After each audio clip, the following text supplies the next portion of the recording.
Greetings and welcome.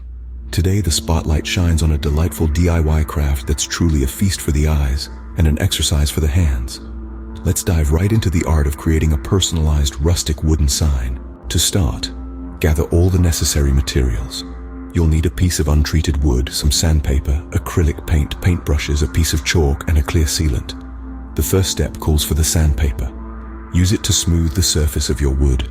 Make sure every inch of your sign-to-be feels as smooth as silk under your fingertips. This is crucial to ensure the paint adheres properly, and the end result is as polished as can be. Next, grab the acrylic paint. Choose a color that speaks to you. Remember, this is your personalized sign, and it should reflect your style. Paint the entire surface of the wood and allow it to dry completely.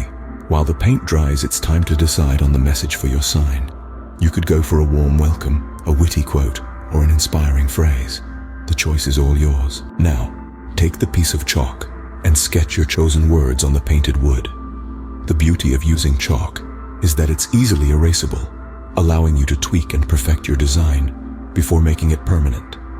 Once you're satisfied with the chalk outline, it's time to trace over it with your paint. Take your time here, ensuring every stroke is precise. Once you've painted your message, give it ample time to dry. The final step is to apply the clear sealant.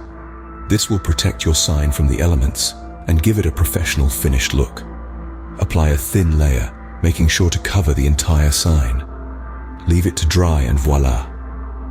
You have a charming rustic wooden sign that's all your own. To recap, you've sanded and painted a piece of wood, sketched and painted your message with chalk and paint, and sealed your work with a clear sealant.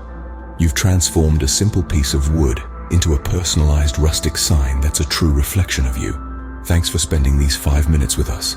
Remember, creativity knows no bounds. So, keep exploring, keep crafting, and most importantly, keep having fun. Until next time, happy crafting.